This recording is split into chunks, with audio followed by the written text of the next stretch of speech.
Hello, I'm Martin Mercer. And I'm James Mastriani. You've never heard of us. We're two Brits who grew up in North London and have had varying success in the film and television industry. In our ever-advancing age, we find ourselves on the wrong side of Hollywood. In our series of podcasts, we'll share our experiences of what it's like being a British bloke living and working, or not, in the biz. We'll discuss everything from fish and chips to things that wind us up. So stay with us. It's all uphill from here. This podcast may contain strong language. If you're of a sensitive nature or easily offended, we invite you to, as they say in Blighty, jog on. Hello mates, Happy New Year. Well, Happy New Year. I mean, it's good to see you. You've come back from your Blighty trip and you Yes. didn't bring the weather with you, did you? No, I Brought a shitstorm. brought fire and brimstone. Oh, yeah. Well, first of all, before we go into that, Yeah. I just want to say we are entering our third year doing this podcast. This is technically our season 3. And hold on a minute. Let's just listen to our listeners cheering. Oh, God. Yeah. Yes.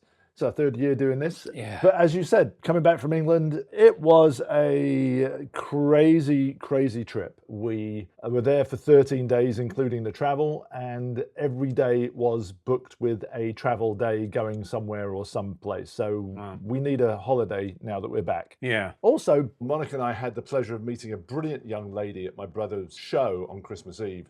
The young lady in question is Mitty, and she is the creator and cake artist of one of the most amazing bûche de Noël or Yule logs I have personally ever had made. Really? Made with fresh fruit, real chocolate cake, Oh. fresh cream filling, and beautiful homemade chocolate shell that was neither too sweet nor over rich. Mate, it was the perfect balance that left you wanting more. And where's mine, more importantly? It was eaten. Fucking ridiculous. To any of my friends out there, if you're in London, you should definitely check out her delicious creations. You can find Mitty on Mitty's Cakes on Facebook and social media, and her website, sweetjusticecakes.com. You won't be disappointed. And you can find out why it's called Sweet Justice. Let's put it this way. If you're in the clinker, you get a free cupcake. I don't know about that, but I think she used to be a lawyer. Yeah. Second of all, I want to thank Sam at Go Perry in Gloucester, who bestowed upon us an incredible Perry chicken burger, wings and chips.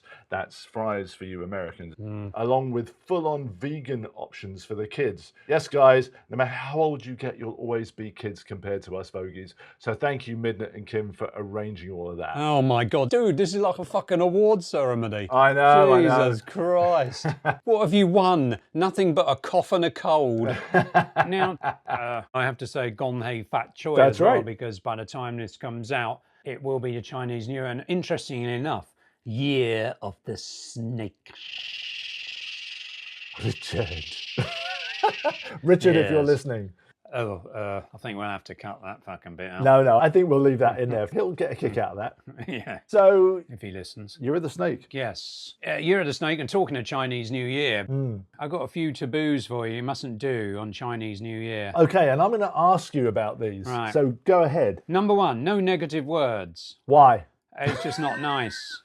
Number 2, don't break glass. Well, that's a given. Number 3, do not clean. You mustn't clean on New Year's. Yeah, why is that? I think it's to do with not cleaning away any good parts of the old year. Interesting. No fucking idea, mate. Sorry. No, you see, it's interesting you say that because my brother and sister-in-law back in England, they, for other reasons, will not do laundry between Christmas and New Year's for those 7 days. And the reason why they won't do that is because every time they've done it, bad shit has happened to other people in their friend and family group. So they've now have this thing where during that 7-day period between Christmas and New Year's, They stink. they will not do any cleaning. Yeah. Oh, that's interesting. And has it proven to work? Apparently so. Well, it's interesting. So with the breaking glass, you see, considered bad luck, and you can try wrapping the broken item in red paper and throwing it into the lake after New Year. So maybe Guy and Brigitte, do your washing and throw it into the pond afterwards. In Barnet. Barnet Pond. And you should be fine. Yes. Now, do not clean. Let's have a look at that. We just answered that. Well, washing clothes, right? Yeah. Washing clothes on the first and second day of the year is thought to be bad luck. Okay, well, we know that. Bad luck. There you go. That's as deep as my research goes. Okay. Do not visit the wife's family. Do not visit the wife's family. Well, we're totally fucked then. Yeah. I mean, I do not visit the wife's family. Now, there's no reason for that, apparently. It doesn't say it. Oh, fucking hell. This is, I think we do a fact check. Yeah. Do not visit the wife's family. Do not cry. James, cry baby. Do not cry. Yeah, no, I haven't cried. No crying. No crying. I mean, we all want to fucking cry. Yeah. And don't say Happy New Year to someone in bed. Okay, now I just have to clarify all these points. This is to do with the Chinese New Year. Yeah, it's a Chinese New Year. Not with the Gregorian New Year. Is that the right term? No, I don't know. That sounds like something from Star Trek. Yeah. You see, look, I was looking at the fucking AI answer. Oh, here we go. You see, look, no porridge. It brings poverty. No hair washing. It washes away good luck. So going back to Guy and Brigitte, maybe by washing, they actually washed away some good luck, you see. But they're talking about clothes. They're not talking about themselves. No, it doesn't matter. There's luck in your clothes, mate. There's little molecules of luck sitting in the fibres of your clothes, you see. If you wash them, that's why I only do laundry once every 2 weeks, because you need that luck to go through the fibres onto your skin. Uh-huh. Yes. Okay, yeah. No needlework, no sewing, it depletes wealth. No sweeping, it sweeps away wealth. No lending or borrowing money, James. I keep telling you that. Yeah. It leads to debt. Yeah, my own. Yeah. Exactly. And James, this will be a surprising one for you. No killing, including animals. It causes misfortune to the victims. No kidding, yeah. Yeah, no killing. But I'm just curious as to why you don't say Happy New Year to somebody in bed. Yeah, I'm trying to find that, and it's just like, a married daughter is not allowed to visit the house of her parents on Chinese New Year's Day. This is believed to bring bad luck to the parents, causing economic hardship for the family. Traditionally, a married daughter visits the house of her parents on the second day of Chinese New Year. Well, like Boxing Day. Boxing Day. Boxing fucking day. Right. Well, anyway, so that's that. Moving swiftly on. So, yes. Talk about completely incredible bad luck with the storms and the winds and the fires. Just absolutely unprecedented. I don't think anything has to do with being unprepared. Well, it's like they said, if you've got sparks and you've seen the footage from the fire people and you've got a palm tree on fire, it's sparking, and suddenly it's like a fucking gunshot. Yeah. The sparks are just instantly down the road and they're on a house and it goes up. Do you remember Universal Studios when they had the backdraft ride? Oh, yeah, absolutely. The attraction. Yeah, yeah. And in the setup, you go into these different rooms where they talk about the film, and if I remember it rightly, they had this machine that was basically an air mortar that would blast ashes with burning embers at the actors. Yeah. And that footage that they had recently was exactly that. Yeah, yeah, exactly. It's nothing to do with water supply. No, absolutely. Yeah, you know. But yeah, that was crazy. Yeah, I think we're used to fires here every year, but they've always been at a distance and they've always been controlled due to the heroes that we have in LA Fire Department and the first responders. Yeah. But the thing is, the LA Fire Department, I do, when I can, donate to them. And always you get emails saying, oh, we're underfunded. Yeah. We can't afford a barbecue for the fire people to cook. So these guys and girls, they are just absolutely under immense pressure. And then also of note, you had 800 incarcerated felons who, for a small amount of pay, are trained in firefighting techniques. And they go out there and it's kind of, not really good, is it, that you have these guys who... I didn't hear about this. Yes, that's been going on for a long time. Huh. Being incarcerated, I'm sure it depends upon what you've done. It's like the Dirty Dozen. I suppose it is, in a way, yeah. If I look up... They'll put out your fire and loot your house at the same time. I think that's very unfair, actually. Well, they are felons. No, they may be, but the thing about prison is there's meant to be a sense of rehabilitation. I know. And basically, there's a gentleman who's incarcerated, currently serving state prison sentence, making up to $10 daily wages fighting the wildfires, with a $1 hourly bonus while on the front lines. The Department of Corrections and Rehabilitation, CDCR, has deployed more than 1,100 incarcerated firefighters to the LA infernos, which have become some of the deadliest and most destructive in the region's history. They're actually embedded with the California Department of Forestry and Fire Protection, CAL FIRE, and it's grueling work, and they do 24-hour shifts, and they're trying to do something. You know, and change their life. I don't think that's a bad thing. I don't think that's a bad thing. I was just being shitty. Yeah, no, and I'm not having a go at you. I'm just saying generally, I think people are like, oh, well, it depends. Yeah, of course, if you're a victim of crime, you wouldn't feel the same way. And it's different. I don't know. I just think merging the two things doesn't work. But nonetheless, they've got these people out there and they've been working on the front line. So yeah, they do that a lot. I think it's been brought more to attention now because of how deadly and virulent the fires have been. Yeah. So we want to give a shout out to the fire crews. Absolutely. Fire Station 60, which is the NoHo local fire station. Yeah, thank you, chaps. And then James, remember a half our roof blew away, didn't it? That's right. That was funny. Money and I say funny. I use the term very lightly. Yeah, we were sitting here and suddenly we just heard this like massive crash. And, and I'm like, I'm going to go out and have a look.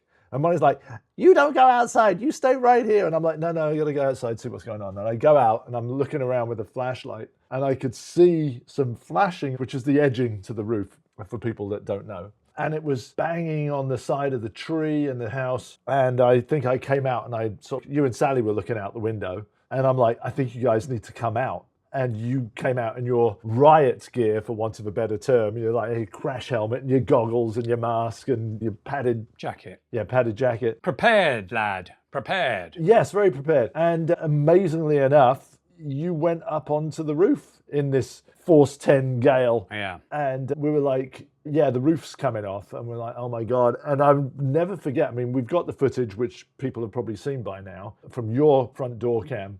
But Sally and I were handing up sandbags to you to put down on the roof. And all of a sudden, Sally went to walk out and we heard this really big roar of wind. And she stepped back and suddenly the 18-foot section of roof just flopped over. And amazingly, it missed the cars. It missed the cars and missed our fucking front window, fortunately. Yeah, unreal. Yeah. And that was freaking scary. Yeah. And then Monty's at the door. You come inside now. Nice impersonation. I'm sure she'll love that when she sees you. And she'll say, I don't talk like that, but she does. Yeah.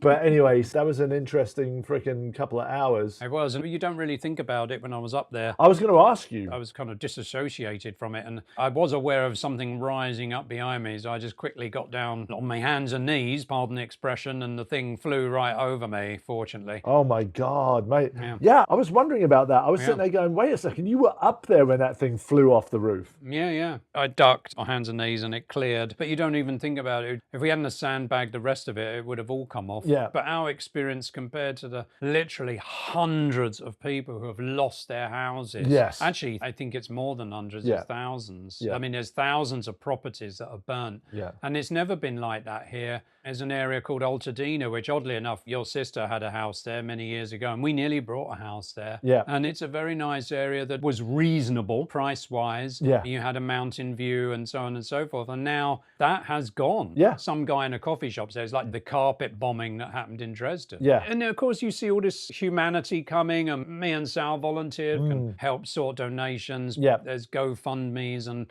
lots of that stuff. Some of our union members lost houses. And, you know, LA's just taken this battering. You know, you had the strikes, you've had no work, and now you've had this. And then you have people dressing up as fire people and police and actually looting. Yeah. There was one woman who was caught stealing an Emmy. You've got this amazing outpouring of love. and then you have this criminality. Yeah. The city has always been a very duality type place, lightness and dark. And I'd have to agree with that as an Englishman, that sense of freedom, the roads, you can travel wherever you go. And then to be in this state where we were looking at watch duty, an alarm would go off, boop, boop, boop, boop, 23,000 acres, 15,000 acres, this fire. And you're in that moment, you're not thinking about anything. Lucas, bless him, he was scared as the alerts were happening. And, there's enough homeless already. And now you've got even more people homeless. Yeah, it's crazy. But I see that you brought some goodies with you. So let's do our... Dunk, dunk, dunk, dunk club!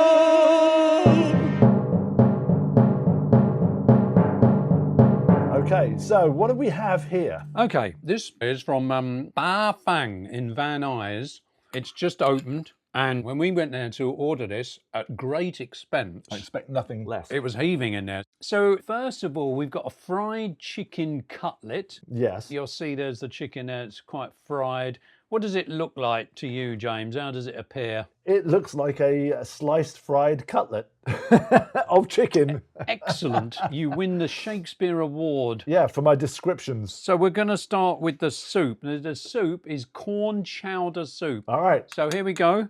And it kind of looks like when you used to put newspaper up in the old days, you used a wallpaper paste, didn't you? And it looks like somebody's... No, it doesn't look like wallpaper paste. All right. It does, mate. Okay, here we go. You ready? Yeah. 3, 2, 1. Oh, that is nice. It's got a very sweet taste to it. It is quite sweet, but it's not sugary. No. Does that make sense? Yeah, I love the chowderness of it. I like the carrot and the sweet corn. Very nice. Yeah, the sweet corn, it's just like you pop the kernel in your mouth and it just goes pop. Yeah. Very nice. And then you've got the chicken. You got the chicken in there? Yeah. This reminds me of, in the UK, you'd go to the Chinese restaurant in Oakwood and you would get chicken corn soup, wouldn't you? That's right. And you know it's closed down now, right? That's a shame, isn't it? But yes, it's not reminiscent of wallpaper paste at all. No, it looked like it, but it actually, it's very tasty. It is. I love the corn, and the chicken is lightly shredded. Yeah. And it's not salty. You always know when you get in a very Americanized Chinese, it's very salty because they want you to buy more beers, Make it salty for Gualo, buy more beer. Yeah, very nice. Okay. Now we're going to go to the dumplings. We should have those next because the governor said they're going to get soggy. So the dumplings, they kind of look like, what's that green pasta? The Italian green pasta, it's stuffed. Yeah, like the... What's that? Oh, my God. Come on, you're Italian. I know, I can't think of the word. Green pasta. That one, yes. Oh, Jesus. Anyway. I know. And it's very soft, isn't it? It's like stroking a rabbit's ear. You just stroke it, James. Stroke the corner. No, I'm not going to stroke it. I'm going to stroke it with my tongue by putting it in my mouth. Missus. I have to say, not my favourite. Why? Cold.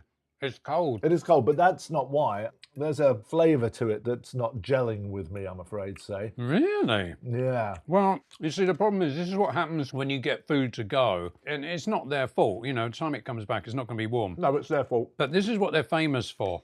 Bafang means 8 directions. They bring flavours from 8 different places. Oh. It's a Taiwanese dumpling shop, so it's not Chinese, it's not Korean, it's Taiwanese. And they've been around since 1998, mate. Oh, yeah. Okay. Yeah. So 26 and a half years, yeah. Nice. I like it. I think if this was hot, it would be very flavourful. I think you're right on that front. But then you are more of a vegetable person than I am, so, Oh. Well, I tell you what, even I throw my veganism to the wind when it comes to pork dumplings. But we didn't get any pork dumplings today. Oh, for fuck's sake. But, no, sorry, mate. We're on a budget here. Yeah. But if you think that was cold and it's still palatable. Yeah. I found the dumpling very soft, but not gooey.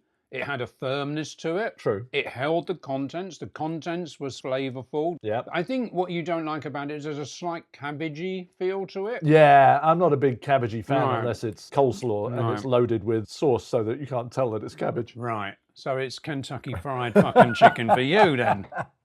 Moving swiftly on. Are we moving on to the fried chicken cutlets? Well, I think we've got two other signature dumplings here, and we should have those. And unfortunately, again, they are going to be cold, but these ones are fried. The fried wontons? These are the fried signature dumplings. Okay. You ready? I am. Here we go. Let's have a look. Oh. What do you think? See, I like this one. Oh, you do? I do like this one. Okay. Yeah. This is a veggie one as well. What do you like about it, James? There's less cabbage in it. Oh, okay. I like the texture of it. Yeah. It's got a flavour that is more palatable to my taste. I'm not very good at descriptives, I'm afraid, but I like the crispy underside. Yes. That's really cool. I like that. Yes. And you've got that soft top. Yeah. So you've got the duality of the textures there. Yeah. Oh, good description. That should be next Star Wars, shouldn't it? Duality of the textures. A duality of the fates. Yeah. Yeah, I like this one. Now, the filling is less cabbagey. And again, what I like about this, I'm not getting salt. I'm not getting salt.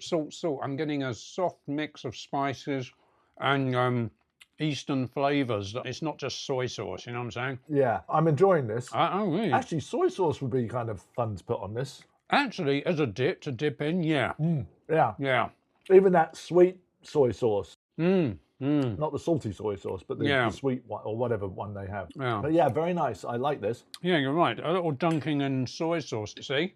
We're not the only ones that dunk. Yeah. I think that would be good. Very nice. I'm going to have to go there again. Yeah. Okay. All right. So what's next on the menu? We've got fried wontons. Right. These are the ones that look like little Pac-Man ghosts. Yeah, that's a very generous description. They look like little fried ghoulies, don't they? Wow. Little miniature ghoulies. I'm going to go with the Pac-Man ghosts. Yes. I'm going to go with a little fried ghoulie. But again, you look at the texture, it's a fried wonton, and it looks like a little bag of flour, basically, that's been crispy fried. It's really good. Yeah? It's really good. I like this one. Oh, yeah. I think there's some meat in there, isn't it? That's why you like it. Yeah. That's very nice. You know me so well. I like the crunchiness of it. Yeah. And then the flavour of the meat within. Yeah, very nice. Oh, yeah. And again, our listeners, we are eating this cold, so I think if you ordered this in a restaurant and it came up, I can see why they're doing well, and they've just opened there. I thought they'd been around for 26 years. They just opened in Van Nuys, dear. Oh, I see, dear. Yeah. You and your bloody dear. Well, Yes, dear. Very sarcastic, in a passive-aggressive way. well, that's your interpretation, my dear. It could be seen as a hinge and bracket affectionate comment. Well, in that case, you shall be known as Doris. And you should be known as hinges. Okay, moving swiftly on to the fried chicken cutlet. Yes. Now, you should like this because it's all about the meat, isn't it? It is. Very thinly fried. Yep. Fried. It reminds me... It reminds me of a Korean chicken. I can't remember the name of it, but I love that Korean chicken when it's lightly fried. It's sort of like fish and chips batter, but it's on chicken. It's amazing. And they do it on fish as well. Oh, here we go. Oh, you mean like tempura? It's a bit like that. Yeah. Oh, this is nice. Oh, Yeah? what's that flavour I can taste? It's not chicken, it's in the batter. It's like ginger, Yeah, you're but right. it's not ginger. I think it might be ginger grass. Yeah, I like that. Imagine that. that is nice, isn't it? Yeah. Oh, yeah. Oh, yeah, it is ginger. Right? Yeah, very nice. Yeah. Slight crunch. Yep.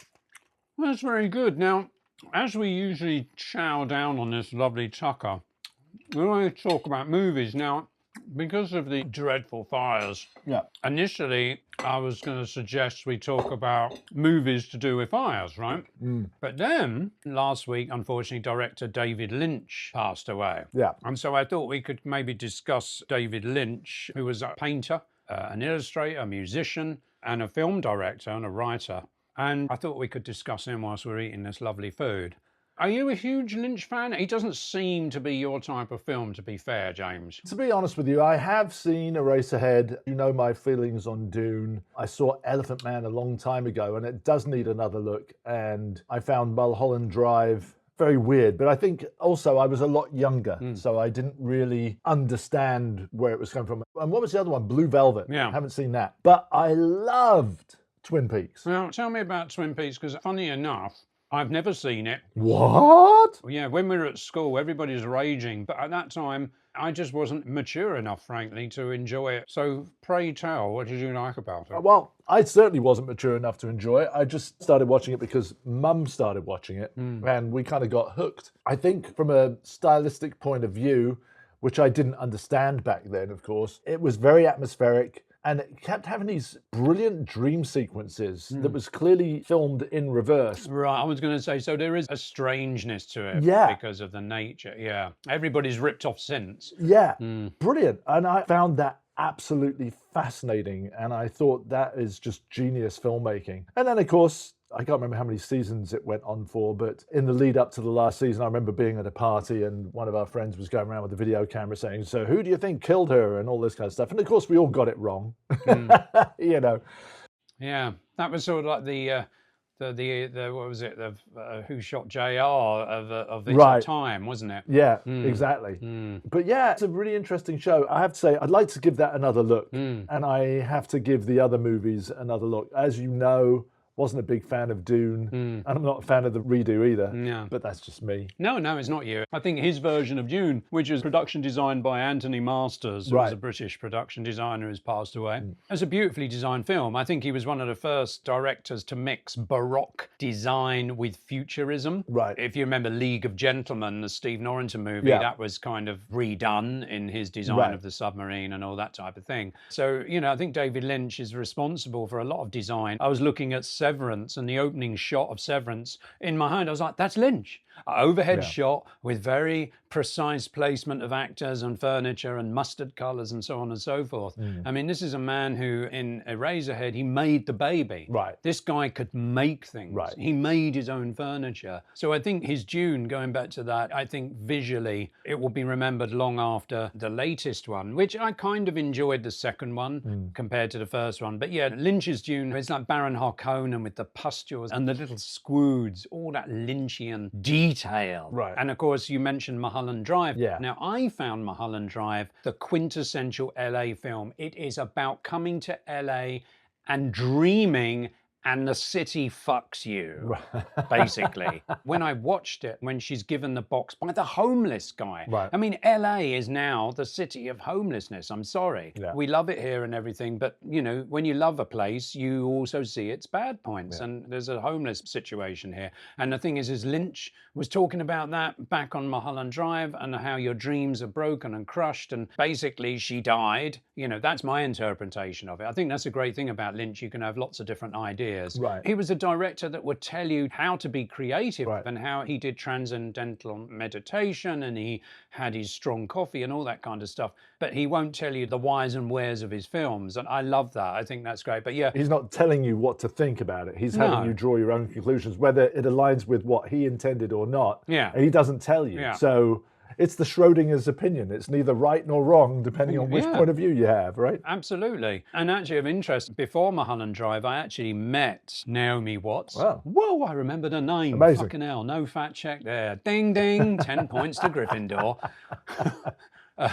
So Naomi Watts, she was on a film I was doing makeup effects for under Gary Tunnicliffe, who was supervising. It was Children of Corn 4. And Naomi was in that. And in her obituary to him, she says that she had been banging her head against the wall for 10 years doing interviews. And then she found herself sitting in front of this sweet man who spoke in old terms, you know, not old as in ancient, but in more gentlemanly manner, I took it to mean. Right. But that was in her time, you know, Children of Corn 4. Yeah, yeah. I mean, fucking hell, Naomi Watts. Yeah. She was like scraping away. She'd done Tunk Girl. And then the next thing I remember watching Mulholland Drive and say, oh my God, there she is, you know. And she's actually a lovely person. She was very nice on that movie. And he made her career. And yeah, so I love that film. So is Mulholland Drive your favourite David Lynch movie, would you say? I would say that's my first one. The second one is Elephant Man. Okay. Because Elephant Man, I would say, is his most Hollywood 3-act structure movie. Right, okay. And with the power of Mel Brooks, who produced that movie, took a chance. And I love that film with John Hurt, the excellent makeup by Christopher Tucker, John Hurt's performance, and just showing you the horrors and all the humanity all in one go. Anthony Hopkins, he played the Doctor.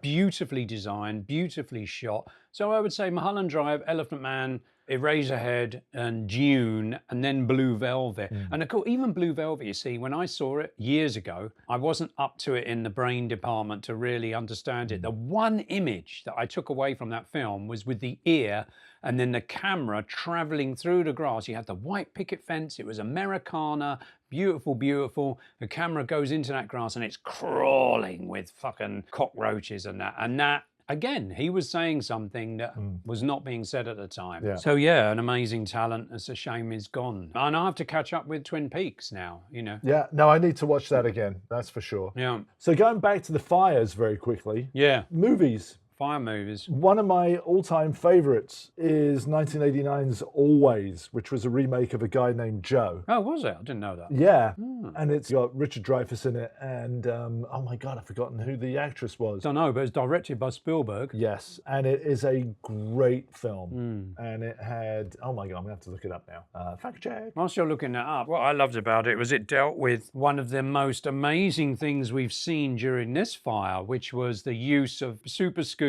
Yes. You had planes coming from Canada. You had Mexican firefighters too. Yeah. All that dreadful rhetoric about immigrants. You had Mexican firefighters coming up, helping out. Yep. You had from Canada the super scoopers. Yeah. What's fascinating about these planes, they can take on about 1,600 gallons of water in about 12 seconds, James. Wow. 12 seconds. Now imagine you're flying an empty super scooper that weighs 14.2 tons. For Americans, that's weighing about 20 elephants. You then scoop up all that water and you're now 6.75 tons, that's 5 elephants heavier. Yeah. And so you're flying with this extra load. You've got to pull the joystick and make up for that. And then you release it. Suddenly you're back to your initial weight. Yeah. And so that's some serious firefighting piloting skill. Amazing. Yeah. And this is what Always deals with. It deals with one of these craft, doesn't it? Well, not exactly. It's a love story about a pilot firefighter who dies and then comes back as the inspiration to another pilot who falls in love with his girlfriend. All right. Well, that opening shot where you've got two guys out on a lake and they're fishing and you see this plane, obviously shot with a really long lens, but you see this plane coming in behind and it comes down and it just scoops up all this water and the guys freak out on the boat and they dive off it and then the plane takes off and goes over the top. Yeah. Yes, going back to the original thing, Richard Dreyfuss, Holly Hunter, Brad Johnson and John Goodman. And a special guest star, the wonderful Audrey Hepburn, who plays the Angel Hap. Fucking brilliant movie, and it deals with the whole firefighting in a forestry situation. Amazing film, really well done. And I have to say, with the helicopters where they have these cloth-like baskets, they're not solid, they're actually like parachute material or whatever they're made of. Nylon, I would imagine, like Kevlar or something. But I was on a show called Atomic Train. I remember that. Back in the 90s. Yeah. And this train was meant to have crashed. And of course, it's got nuclear warheads on it, as you do. And it was shot up in Vancouver, Whistler. Yeah. And there was a sequence where these fires, and of course, so the special effects guys had laid in all this piping gas fire. So you can turn it up and suddenly, all the carriages, which are all fake, by the way, they built this fucking train crashed and a railway. It was awesome. Yeah. And then they had the actual helicopters. Oh, really? With these fucking things on, with water, with the fire retardant in, and they would come in and the cameras are right there shooting up and they would just unload this up. It was amazing to see. Yeah. So to see it this time, I just remembered how tremendous it was. Yeah. Exciting in a way, in a very controlled environment, but nonetheless, seeing these people doing this, I mean, talk about heroes. Yeah. Move over, Marvel. These guys are true fucking heroes. Yeah. Absolutely amazing. And again, going back to the fires, a lot of people were like, well, why aren't they using seawater for the Palisades fire? And it's like, well, seawater is salt water. It gunks up the gears for the same reason that the shark in Jaws never worked, was because it fucks up the mechanics. Yeah, I never thought of that. Yeah, you have to have a mechanically altered plane so it can deal with salt water. Right. So that's why the super scoopers were taken from the sea, because they must have been altered. Well, only one of them was able to take from the sea. Right. Because it was a mechanically altered plane that could do that. And also salt, when it mixes with fire, becomes a bit of a catalyst itself. Does it? Because it's sodium. Oh, Mr. Chemist, you, Breaking Bad. Yeah, exactly. And also, some fucking moron decided to fly a drone into the only seawater scooper. So that was taken out of commission. So they had to take it from the reservoirs with the other planes and helicopters. So that's a problem. And of course, that's the dichotomy between LA, isn't it? There's no fucking water because of a drought again. Yeah. And yet you need it to put the fires out. And yet we've got this whole massive ocean right there on the doorstep of Palisades, and you can't use it because you need special equipment. Right. So, eventually they did manage to use salt water, but... Yeah, it took 2 days. Yeah, it's... 2-3 days. Also, Backdraft. Amazing film. I think Backdraft was the first movie that really put you in the fire person's position. Yeah. Right there. Yeah. Again, going back to the attraction at Universal. Yeah. Where they actually demo all the fire effects. Yeah. Whether it was the fire along the ceiling Yeah. or the fire spiraling up like a tornado, all this kind of stuff.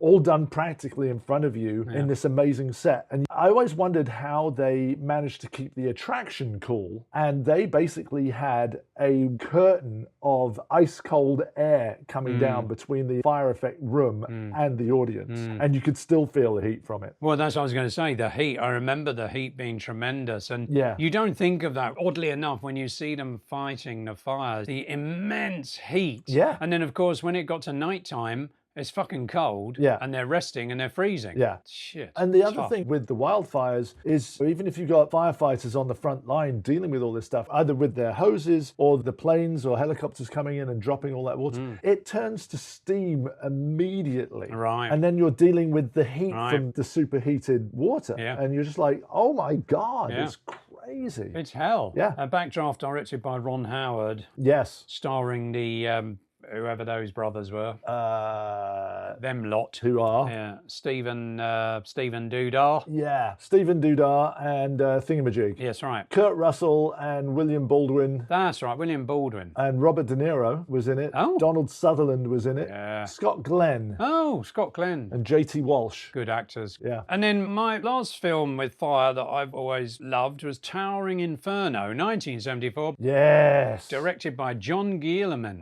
Yeah. That was awesome.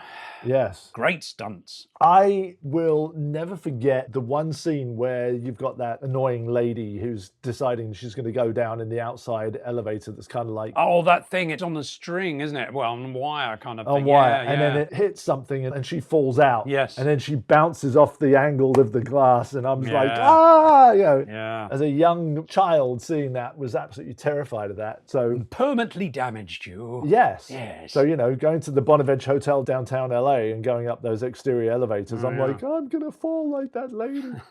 The great thing is, with that film, it was all practical effects. Yeah. They built miniatures of the tower. Which was still 40 feet tall. Yeah, and they had gas lines in that, little puppets, and it's highly believable. But the fire effects, the flame effects. Yeah. I'm trying to think if I've ever been on a set with flame effects. We used little gas fires for campfires and that, but I've never been on a set with actual full-scale flame stuff. Because that gives you a taste, like you were saying with the Backdraft show, how terrifying it really can be for the firefighters, They did such a great job. Be interesting to see if their budget is increased now. Well, apparently their budget wasn't actually cut or something got redirected to something or other. I was following it for a little bit, but it all got very convoluted and people pointing fingers and blaming people and this, that, and the other. Sorry, I just want to talk very briefly because we experienced this scary situation. When I first came here in '94, I experienced the LA quake. Yes. And I'd be in a building and I was woken up by my partner at the time screaming, "My shoes, my shoes, my shoes!" But again, I found myself in that sort of, okay, let's get our jackets. Let's move out of here. We didn't even have stuff packed. Right. I mean, that's the thing. I think people are much more aware now of what you have to do. Because this time around, we did pack for an evac because everybody was under evacuation orders almost, weren't we? I mean... Well, be prepared orders, depending on where you were, Be prepared, have your passport. If you own a house, you have the mortgage documents, the deeds, bank stuff, resumes, employment, paycheck stubs, insurance, family photos, that kind of stuff Yeah. that you should take with you. But you don't think about that, you know. Well, no, because you get complacent, you know. Yeah. The one thing I'll say about being in the United States is you tend to become very complacent when things don't happen for a while. Yeah. We have very short memories when it comes to, the last earthquake that we really had was in 1994. And yes, we've had one since, but not anything that's really destroyed a city or roadways or infrastructure. Oh, come on, don't. Oh, no, we've had enough. No, exactly. Come back to 4, all is forgiven. But yeah, I have to say, going along those lines of being unprepared, we had a friend over the other night, wonderful Heiko and April, and they were saying they'd packed a bag and were ready to go. And I suddenly thought to myself, we literally just got back from England, so we'd unpacked everything. You didn't have anything packed? No, but all of the documents that we have are in the cloud. Right. So they're in a secured folder in the cloud. But then, of course, if something happens to us, who's going to have the access codes to that? Right. But I was thinking about, what would we take? And obviously the cat, some clothes, and probably a computer and all the hard drives, which are pretty much ready to go because we can always buy new clothes. But everything to do with passports, driver's licenses, insurance, all that kind of stuff is all in digital format. So if we did need to replace anything, it's going to be very straightforward. Well, Allegedly. we hope. A lot of people are going through that now with insurance. Insurance was denied and all that kind of bollocks. So we're living, I think, day-to-day existence at the moment. I don't know. Right. Personally, I immediately think of Ukraine. I think of Israel and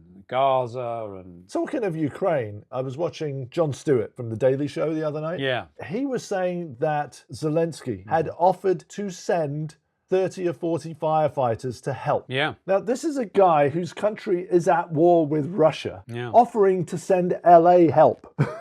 I'm just like... Not to be pedantic, Russia is at war with Ukraine, isn't it, really? Exactly, yeah. Ukraine's defending itself. Yes, you're right. But the point is, Zelensky was offering to send aid. Yeah. And that is just mind-blowing, given what they are going through. Yeah. They're offering to send us help. Yeah. But No, absolutely. By the way, have a look. You should have a Mr. Kipling's. I do. Mysteriously, it is materialised beside me, dear Bello. Now, I can't be asked to go in the kitchen and warm it up. No. Since our other food was cold, I think we should do it. Well, exactly. But just explain what this is, mate. Go on. Well, explain it. In a previous podcast, we did a Bramley apple pie. Right. These are basically made by a gentleman who lives in a very small building and bakery called Mr. Kipling. He makes exceedingly good pies. Yes, and he makes them all on his own, you see. He does. And they're wonderful. And then one day he was brought out by a massive conglomerate and he was sad for about 5 milliseconds until he looked at the check. And he laughed, shat his pants, and went on his way. I don't know who owns Mr. Kipling Cakes now. But anyway, so you've got quite a generous pie with a nice rounded top. And there's an attempt at a decoration at the top of an apple and a cherry, I think that's meant to be. No. What is it? It's a blackcurrant. Oh. It's an apple with a blackcurrant. See, it's like reading cuneiform script. That's right. Right? It's like I'm trying to read an ancient cuneiform script and decipher it. It's actually an apple and a blackcurrant. Okay. Yeah, so this is Mr. Kipling's apple and blackcurrant pies. And I'm going to tuck in because I love these. Okay, here we go. Yeah, I'm salivating, mate. Oh, that's nice. Nice. Right up my alley. Quite sweet, isn't it? It is. Like me. Who, Not you, the pie. Indeed. Yeah, very blackberry. Blackcurrant, my friend, blackcurrant. Oh, blackcurrant. Yeah, it needs to be warmed up. I'm okay with it. And I need a cup of tea. It's very nice. I do like it. Yeah. It does remind me of my childhood. Well, on that note... We'll knock it on the head. Yeah, well, stay safe, as I say. Yeah, likewise. I'd like to say a big thank you to Los Angeles Fire Department, Los Angeles Police Department, all the ambulance, first responders, and there's lots of volunteering.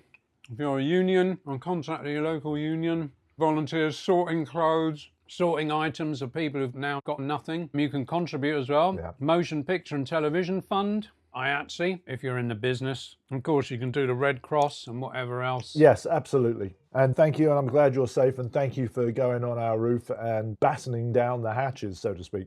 Actually, I've got to measure that and see about pricing it up. All right, mate. All right. Stay well. Happy New Year. You're not in bed, are you? And gone hey fat choy. Gong hey fat choy. Gone hey fat choy. Bye. Cheers. Before we go, we bring you our Fact check! Fact chap. Fact check segment. Here, with the benefit of hindsight, And editing. we can own up to our mistakes.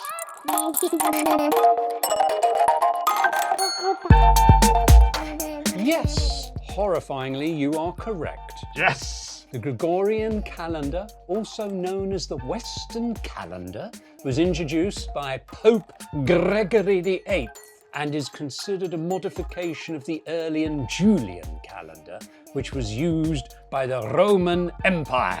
I was right. Thumbs down. Martin, green stuffed pasta, not necessarily green, is ravioli, mate. Oh, Christ, I can't believe we couldn't remember that. I know, it's bad, isn't it? It's dreadful. Moving swiftly on, Korean chicken is typically called Yangeneom chicken. That's easy for you to say. Yeah, I can't. It's terrible. Which translates to seasoned chicken in Korean, referring to the popular spicy and sweet sauce often used to coat the fried chicken, and is delicious. And you can get it here in Koreatown. It's lovely. Yeah, but outside of Korea, it's generally known as Korean fried chicken. Yeah. Anyway, Moving on. Twin Peaks was 2 seasons. 8 for the first season and 22 episodes for the second season, followed by a movie, Fire Walk With Me in 1992, and continuing on with Twin Peaks in 2017 with Kyle MacLachlan and Cheryl Lee reprising their roles. Wow. And it's interesting, there are 22 episodes. I wish shows now had that many instead of the 9 that we get now. Yeah, that would be handy. Anyway, seawater used in firefighting was brought up, and basically it's not really used a lot because the salt content can actually hinder the efforts of firefighting by corroding the equipment and also reducing the cooling effect of the water. It's quite interesting, making it less effective than fresh water in putting out fires. So its use is limited to extreme situations and special aircraft. There were 2 this time from Canada, one of them which was made unavailable due to the drone that hit it. The Palisade fire put the water system under strain due to many hydrants being opened at once. It was nothing to do with all that bollocks about no water. And the electrical power was shut off, therefore affecting the pumping of the water, because yes, you need electricity to pump the water. That's what gives it the pressure. Yeah. It's not gravity. Yeah, and I was completely wrong because salt does not actually turn it into a catalyst. Right. No, so I was talking bollocks on that part. Nothing new there. Finally, Mr. Kipling's Yeah. is a British company owned by Premier Foods. Premier Foods also owns other brands including Bisto, Angel Delight, Oxo, and Ambrosia, your favourite custard mate. Oh, they make rice pudding. Yeah, Mr. Kipling was launched in 1967 and became the UK's top cake brand. They are made in a factory in Carlton, South Yorkshire, and some of the most popular products include cherry bakewells and angel slices. Yeah, I don't like those. And it's Mr. Kipling's apple pies I like. You're on crack. They don't do that there. Moving on. I'll see you next time. Oh, okay. Well, it's been lovely. We got there in the end. We did. Fucking podcast was hobbling along. I'm hobbling along. I wish you better, James. Thank you very much, because I need it. Yes, it's all right. Don't worry. We'll all find out what it's like to be that age someday in the future. No, it doesn't have the same ring from you see. You're too nice. Yes, it does. Too nice. No. Right, bye. Cheers.